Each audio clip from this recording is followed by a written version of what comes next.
Hey folks, morning. We got to play Elderath last night, and lots of stuff happened. So anyway, we get back to the Fairy Mound room. There's some trepidation, so Wes just opens the door, uses his magic light to give a path, and notice this time that the glyphs kind of light up a light blue along the way as we do so. Get into the mound, path spirals around up to the top, where it's marked with main here with the two posts and a top lintel thing. And there are glowing ancient Nordic runes. And for a moment, Wes feels pressure on the brain, a sort of fleeting recognition or a lingering question, from the outside to him, right? Something out there is either recognizing Wes or has a question for him. And these runes seem to indicate, or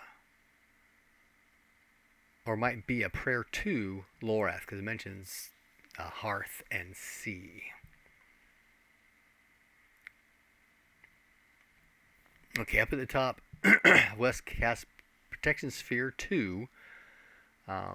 It's successfully cast, but the spell does not go off because the magic points got sucked off somewhere.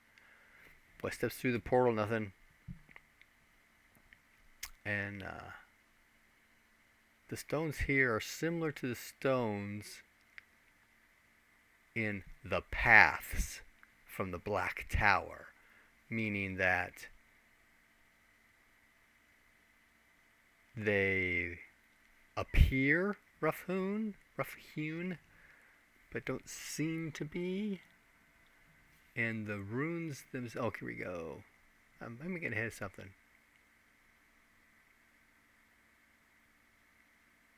Wes remembers that he sacrificed mana to the gate last time he was here, and it felt like he was falling into something. That gate was empty.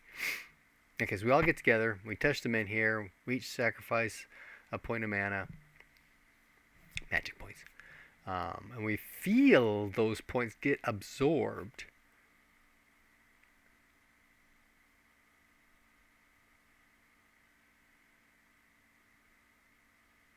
But it wants more. And now we can see the runes on main here, that they're not carved, but look like they're manufactured. Raymond, in looking at the stones to see if they are this rough-hewn kind of thing, or maybe something like cement, yeah, he can't really tell. So Wes sacrifices 10 magic points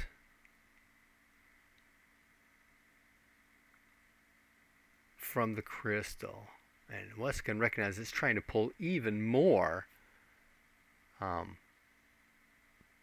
it shut down. But it wasn't Wes that shut it down. Something else shut the transition off. Some larger reservoir that the gate tried to tap into through the crystal.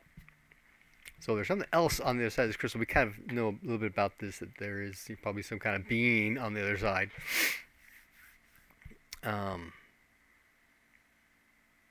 But the space between the uprights gets all foggy and wavy. Like Wes does reach through. It's cold on the other side, but there's no really other effects. But then Wes can hear something, at the edge of his hearing, some sort of a question. You get that, when somebody asks a question, ring at the end kind of thing. So we start talking. Okay, how many points can we put into this thing? So Wes puts 10 more magic points in. This came from the Ash Wand. At that point, Wes gets a clear impression that it's asking for a destination. And Wes, well, Dylan really, wants to get up to the Valley Forge, the Mars Freedom Ship. And so now we can see images, but it's still cloudy. Wes transfers 10 magic points from him into the wand, and then from the wand to the men here. Okay, and he gets a vision of sorts, right? Now we are sitting on a ley line. It's supposed to be connected to the men here, but it's been severed. So the men here, in the section that's broken off, is the void that's sucking all the power that comes in, right? Wes visualizes the Valley Forge. The portal starts to clear.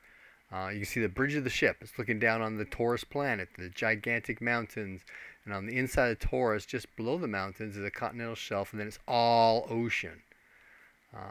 We're looking around, we can see, hey, there's Telgar, there's the Forg Rift, there's a big, huge desert southeast of Hama, there's no rift in that. There's over there, that's Zig, there's the Valley of the Ancients. Way east of Kars are the islands, which we knew about, but even further is this giant whirlpool and a giant water spout, which we kind of have seen before. But beyond that is a hexagonal-shaped island, completely not natural. And beyond that are 2 more islands, and then a continent, and there's a bay at the continent with this huge river, like 30 miles across the river is. And it wanders, inland, varying in size and shape, and sometimes there's lakes in there and that kind of thing, right? Looking west, as far as we can see, are just islands. Oh, there's also a huge hole in the side of the ship, and there's debris floating around. So I guess we're not going to get the Valley Forge just yet. There's some discussion on ley lines. Oh, by the way, all this is in the live play if you're into watching or listening to that kind of thing. The ley lines are like a concentrated energy flow, kind of like a river. In fact, the church in Telgar is probably built on one, which means it was actually built on an holier site. So these holy sites are connected to these ley lines. Okay, so we started to say, what are we going to do next? And so, hey, can we use this thing to transport the Lobstrosity to the undersea temple? Yeah, but first we need to get food for it. So we're discussing, what can we do with that? Well, we could try to open the portal and steal a cow or a horse. And, Runt doesn't want to steal anything from anybody at Hamlet because they're all his friends. And he says, well, what about the Keep of the Borderlands? We know they got horses there. They got a stable inside the courtyard. But he was unsuccessful in doing that. And Raymond tries to do it. He wants to go for the inn at Minok because we know there's a stables in the back. He is unsuccessful. Wes then tries and is successful.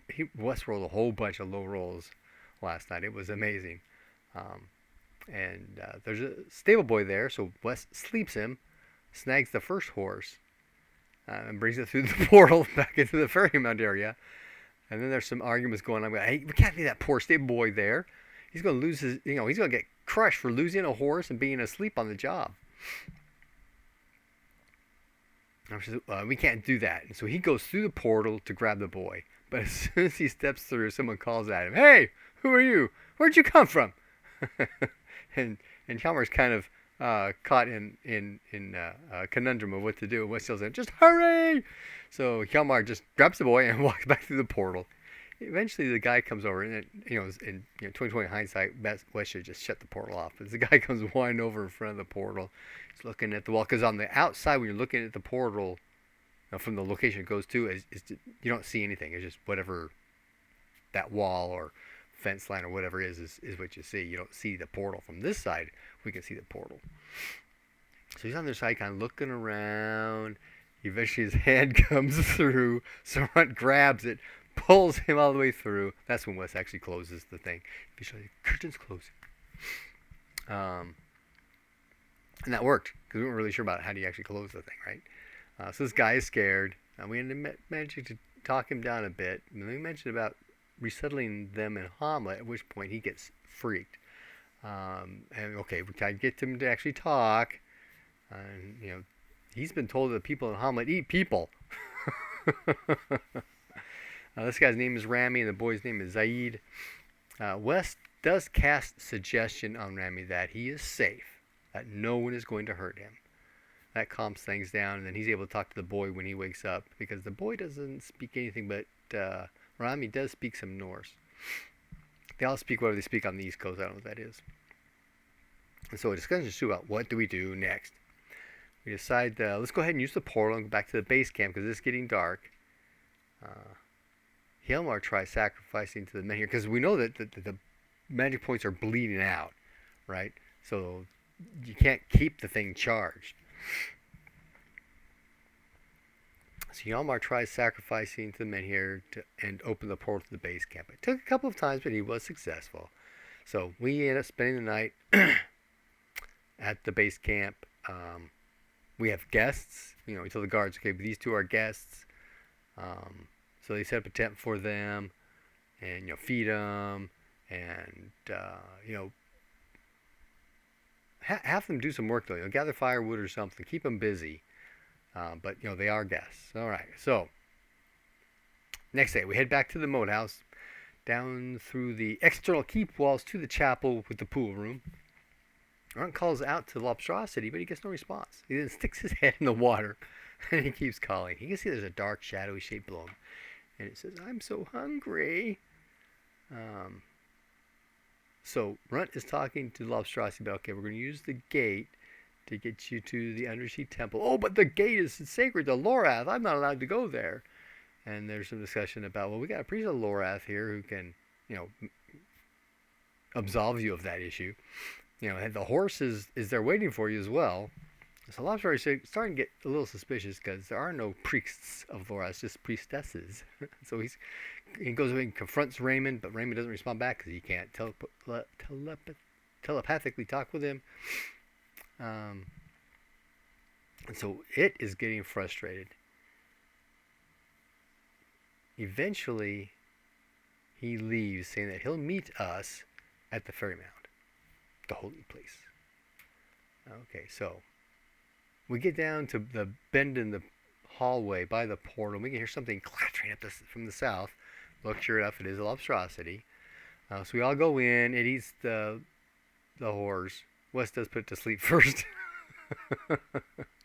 We all turn away so we can't see that thing, whatever it does. Okay, so Raymond charges up the portal, but it's got him. He can't shut it off, and it takes more magic, and it takes more magic. It ends up taking 16 extra magic points before he's able to cut it off. Wes then opens the portal to the Undersea Temple, and we can see and hear on the other side people running about, their alarms going off, that kind of thing. Hjalmar steps up to try to calm the folks down, and he's followed by Runt and the Lobstrosity. Krim shows up, the priestess shows up, Hedda shows up. Runt says, welcome to our new friend. And the ring the Lobstrosity's wearing, more like a band now, starts to glow. When that happens, both Wes and Hjalmar have this brief moment as the ring interacts with the temple. And the Lobstrosity appears different, almost as if we're seeing some kind of a construction or construct, artificial thing underneath the frame of the lobster. The priest is able to communicate with the Lobstrosity. She says, welcome, guardian. At that point, it becomes happy. It starts being excited. It starts jumping around like a little puppy. It runs over and gives Runt a hug, and it asks, is she here? Is she here? And he runs off to the inner sanctum. And we can see a glow coming from the inner sanctum. And it comes out still happy, but more subdued. Like, was given a job, a directive, and he's now going to follow that. He begins checking the perimeter. Runt says, I need to go. He makes his way back. Krim asks, how'd you get here? Runt tells her it was an ancient Lorathian temple that had been desecrated by Sylvanus, and it has a gate. He says, well, can we use it? And then she says, what? Desecrated? And Hjalmar says, the Lobstrosity told us that the Sylvanus followers had desecrated the Lorathian temple. And she asks, well, can we connect the two? And Runt says, if we can figure out the ley lines. She goes, ley lines? And then Runt steps through into the gate on the other side. Wes kind of gestures to Krim to go through, and she comes through. She sees Wes, runs over, gives him a hug. He hugs her back.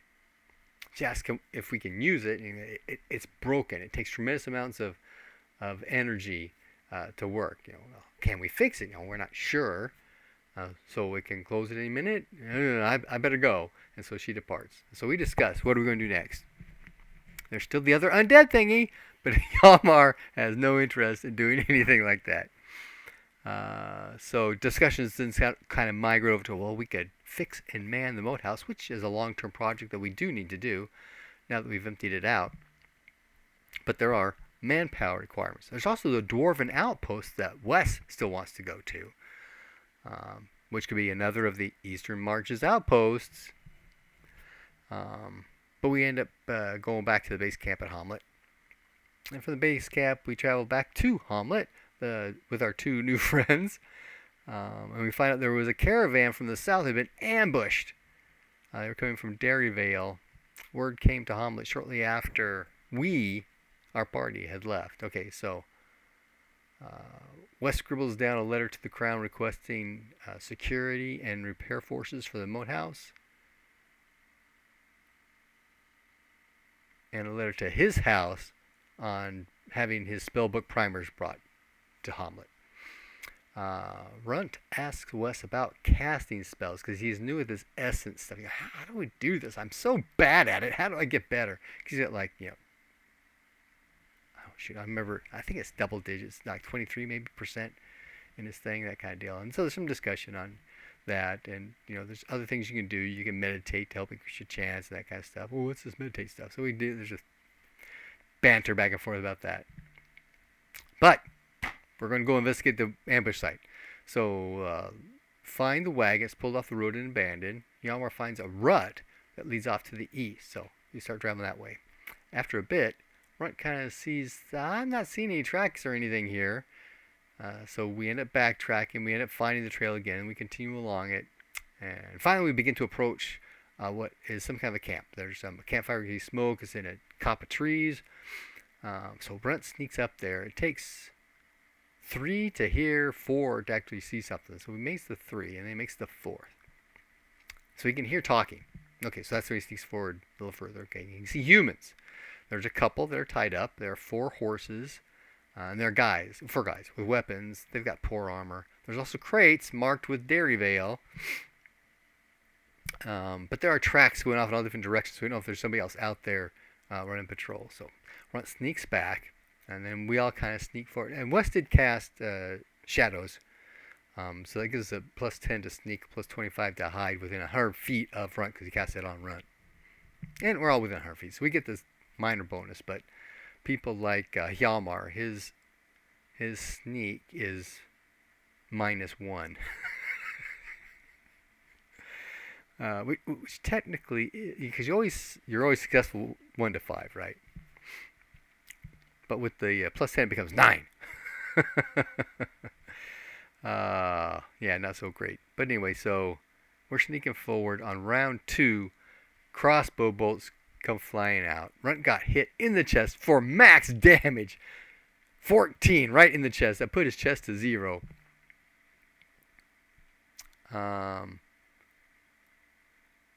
Once crossbow come, we all start running forward. Wes actually gets into engagement the next round. He got hit in the right arm for a lot of damage. Well, not a significant amount of damage. He's not really that tough, right? But he still has 1 point left in his right arm. So Wes thrusts and triggers the lightning bolt in the rapier.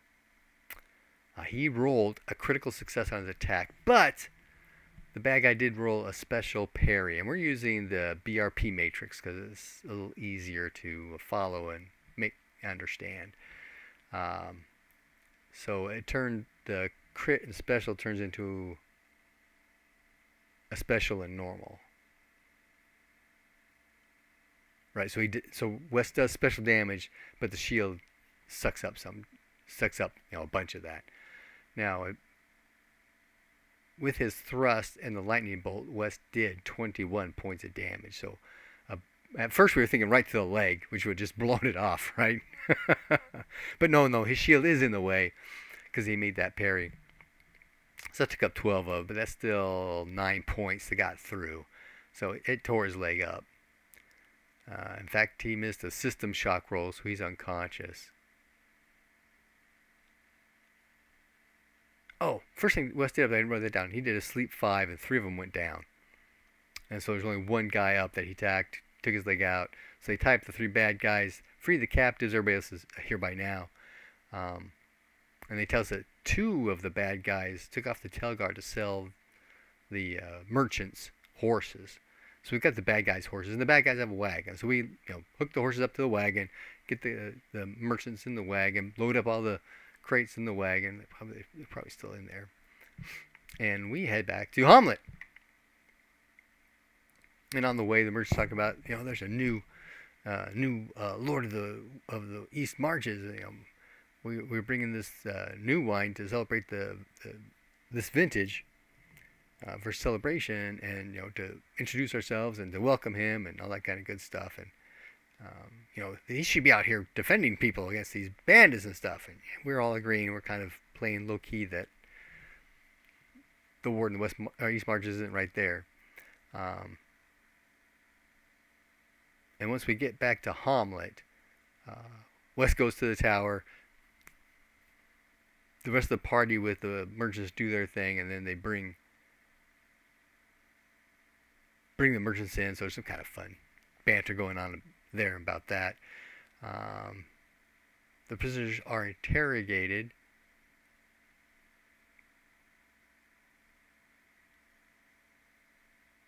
Oh, we bring back the merchants. We cage the prisoners, and Wes sends word to Telgar with a description of the horse markings, and to be on the lookout for these horse thieves. That letter does not actually depart, though. Probably should have, though. Because later on we're talking about we have this new wine celebration, we set up the gallows, we have our trial and our hanging. During the trial, one of the bandits begs for mercy. So what's the thing? Okay, what can we do with this? I said, hey, can you ID those two guys that got away? Yeah, it was so and so and so and so. And one of the other bandits tried to, shut up, stop talking. But because he agrees to ID those two, Wes grants him clemency. Okay, so there's some discussion on, how long it would take these guys to get up there? Where are they supposed to meet afterwards? Because they're supposed to meet at Derry Vale afterwards. These merchants are from Derry Vale. Derry Vale is part of Lord Kirk's domain, not part of the East Marches. So we talked through, and how long would it take them to get to Telgar and then back, and us going to Telgar with our note just wouldn't make the time, right? So Wes writes a letter to Lord Kirk, explains the whole situation about the merchants from Derry Vale coming up, getting ambushed, us afterwards going down, finding them, finding the ambush site, finding them, freeing them, capturing the bandits, executing justice on the 4 that were there, and then letting Lord Kirk know about these guys are coming from Telgar with money from the horses. They're supposed to meet at Derry Vale. If you get them, execute justice. If you would like, he can certainly send them back to us for open punishment. That kind of thing. Right. So Hjalmar escorts the merchants and the letter to Lord Kirk. So Lord Kirk knows what's going on. His folks will be on the lookout. Plus, the merchants there to describe these guys, and or the horses, because the horses are marked, like brands kind of thing. But we kind of wash our hands of it at that point. So we're going to hole up in Hamlet for the winter. We will do periodic excursions to the undersea temple so we can see Bob and Krim and the lab. While we're on one of those excursions, Wes finds some journals that have been hidden away that appear to detail an expedition into the Valley of the Ancients, and their intent was to follow the steps that Forg took in his initial excursions. They're trying to figure out, where did he go? What was he looking for? What did he learn? Why was he here? Why did he stop looking? All that kind of stuff, right? And this expedition was commissioned by one of the Lords of Bloodstone. We also find 4 spell books, all of which are essence. 3 open and 1 closed. There's spell wall to 73%, rune mastery to 21, elemental shields to 82, and the closed list of gate mastery to 47. So Wes and Runt are going to take out like bandits on this one. So, when's the next session going to start? Not sure. It depends on how long we're going to hole up in Hamlet, and what that kind of takes, because it is the 8th month. It's winter. Week 2, day 4, till when? Not sure. Happy gaming.